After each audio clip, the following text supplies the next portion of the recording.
is 22nd of September 2022.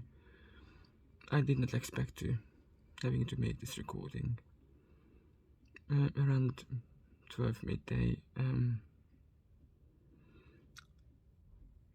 I work on loyalty right now, oxytocin if you like, because it's a binary thing.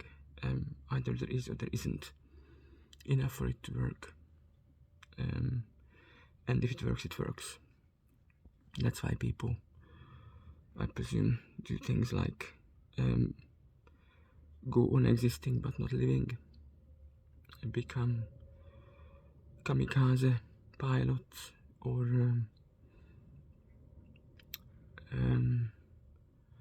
self-destroying individuals in any shape or form. They don't trust anymore. That's gradual. It's only loyalty, and that loyalty can be weaponized. The tragedy in this situation is that everything is readily available and accessible to be used to not only be resilient but adaptive. And I'm just myself and the many other people around me in the best position. I realized that I'm part of a network. I'm not an island. If I fall, the ripples of the shockwave will affect people one way or another. This was a thing kind of understood or felt before I understood it. I always used to put this: I don't want to be a nuisance, I don't want to be trouble, which is one of those values of English culture. That's why it felt so familiar to me. It doesn't mean that everybody else around me will be able to manage it that way, Melinda including.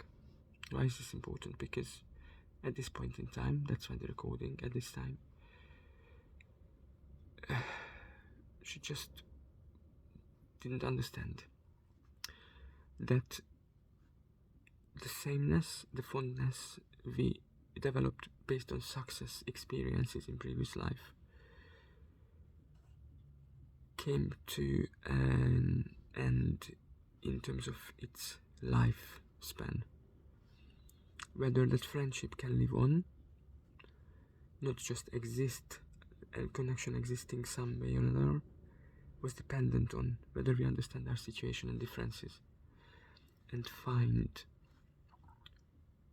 a way through which we can link to one another that does not cause cancel effect but harmonious equilibrium. The difference between the brittle equilibrium when opposing extremes cancel out each other's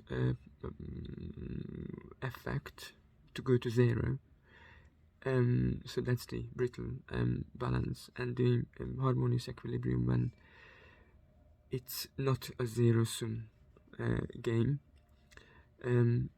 That there is different bandwidth of ability, mindset, and the different bandwidth means that the brittle balance is suitable for resilience but not suitable for adapting, and we need adapting. We need to make a step. Now, time is the difference in the two. Time is very powerful. We don't know much about it. We can measure it, and somehow we thought we've got a system to measure it and it works reliably. That means we understand it. No, we don't. Moreover, we don't even control it. Now with the quantum physics becoming a reality at a level of knowledge, not just assumptions or theories, we understand it more. What has got to do with this? I'm working on loyalty. I'm coming to the end of my life, and I feel it. I didn't know how. I don't see the future. I'm not suicidal, but I think this is now symbolic what I'm experiencing. That's why I'm doing the video. Melinda nudged me into an argument again, I can interpret the whole thing because I realized what was the situation. I wanted to say goodbye. My life ended. By the way, she was the one who signified this to me quite eloquently, through a present, through a body language, and the difference between the two, and expressing her own pain, and kindness, and care. When I accepted it, the response was quite something different, and she wasn't dissociating. I don't understand. It took a long time to understand. It was a request. Behind the criticism, often there is a request. And of course I wanted to help, but I cannot. That's why I wanted to convey to her. And we need to be careful because I'm working on loyalty only. So it's binary. If it runs out, it runs out suddenly. There isn't any other problem than a delay. That she, at a different stage with her emotional and work, so it doesn't understand yet. What she uses is already oxytocin, but that's from a different place, not from the loyalty. It's from the motherhood, and it's part of motherhood that being a woman is that they are able to act against their own fear and pain consistently for a purpose. So there seems to starts with oxytocin, but somehow there's a bit of a dopamine in it. Dopamine is the main motivator. It's the tragedy of any woman's life. That what was the tragedy originally, we just didn't understand until now. Before the contraception, they could only have pleasure sex, thinking about death, because being pregnant, falling pregnant, or terminating a pregnancy was a risky business. Death was significantly part of it. Death was part of creation of life. That's why women can work better or differently with contradiction. But that does not make them better at the whole thing. They need men and their loyalty, their hormonal neurotransmitter interior interactions, dynamics, to see where the limits are.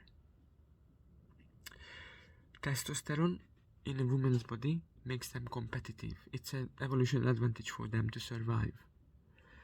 But when it becomes a backfiring tool, they don't have by default their own hormonal constellation. They don't see the things in the same way.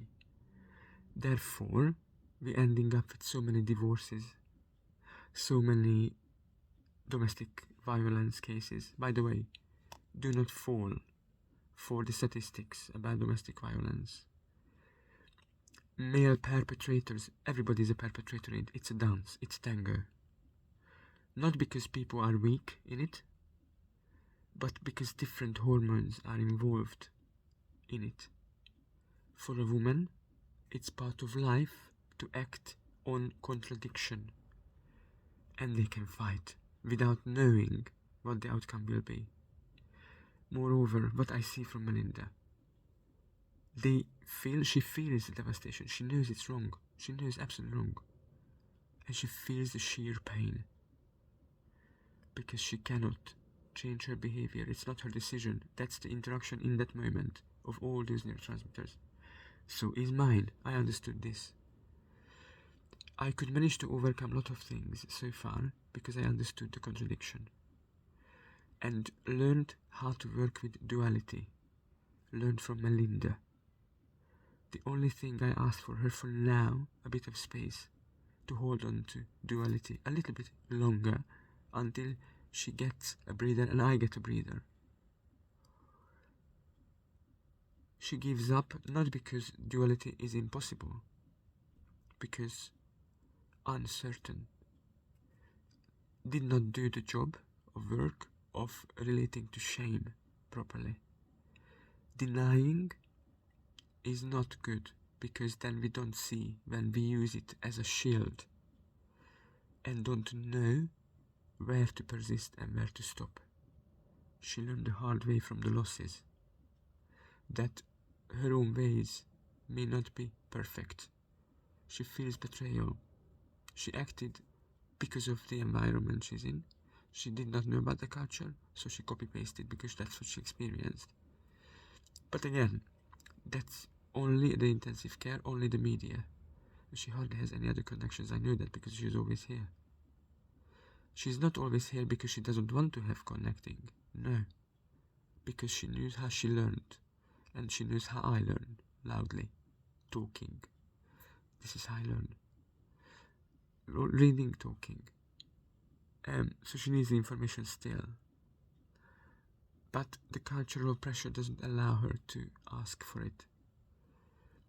When she feels that way, she leaves out the equation the time. The time is the only factor here that matters. And we don't even need to understand or know it well. Just respect. What happened now is that she threatened me again with the police, obviously. She would fight, but she doesn't know for how long. She's not immoral.